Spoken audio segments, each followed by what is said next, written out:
Մեթյու Հենրի, ամենօրյա ընթերցանություն, օր հունվարի 28։ Աստծո ընտրվածների հավատքի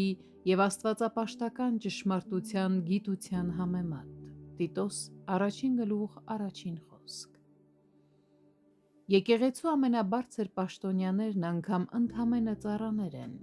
Հիսուս Քրիստոսի առաքյալները, որոնք ուղարկված էին նրա խոսքը տարածելու և հաստատելու համար, այդ ամենում նույնպես Աստծո ծառաներն էին։ Նրանք ոչինչ չէին հաստատում, ինչը հակասում էր բանականությամբ ճանաչելու հավատքի ճշմարտություններն ու պարտականությունները։ Քրիստոնեությունը, որը նրանք քարոզում էին, կոչված էր պարզաբանելու և զորացնելու հավատքի սկզբունքները, ինչպես նաև առաջ մղելու և ավելացնելու այն,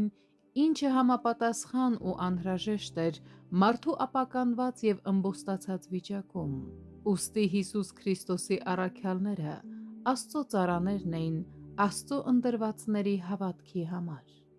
Նրանց ուսմունքը համապատասխանում էր աշխարհի սկզբից ի վեր բոլոր ընտրյալների հավատքին և նպատակ ուներ այն տարածել ու զարգացնել։ Կան Աստծո ընտրյալներ, որոնց մեջ Սուրբ Հոգին ստեղծում է այն թանկարժեք աստվածային հավատքը, որը բնորոշ է հավիտենական կյանքի համար ընտրվածներին։ Աստված փրկության համար սկզբից ձեզ ընտրեց Հոգու սրբացմամբ ու ճշմարտության հավատով, որի համար կանչեց ձեզ մեր Ավետարանով, մեր Տեր Հիսուս Քրիստոսի փառքն ստանալու համար։ 2 Թեսաղոնիկեցիս 2:13-14 խոսքեր։ Հավատքը սրբացման առաջին սկզբունքն է։ Ավետարանի ճշմարտության խոսքով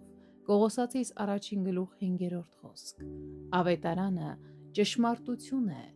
մեծ, հաստատուն և փրկող ճշմարտություն։ Աստվածային հավատքը հիմնված չէ սխալ դատողությունների և հավանական կարծիքների վրա, այլ անսխալական խոսքի, ճշմարտության վրա, որը հետևում է աստվածապաշտությանը, ունի աստվածապաշտ բնույթ և ուղղություն, այն մաքուր է և մաքրում է հավատացյալի սիրտը։ Այս ամենի վրա հիմնվելով քննեք վարդապետությունները և հոգիները, թե Աստծուց են դրանք արդյոք, թե ոչ։ Այն, ինչը պղտոր է և վնասում է իրական երկյուղածությանը ու գործնական հավատքի կյանքին, չի կարող աստվածային ծագում ունենալ։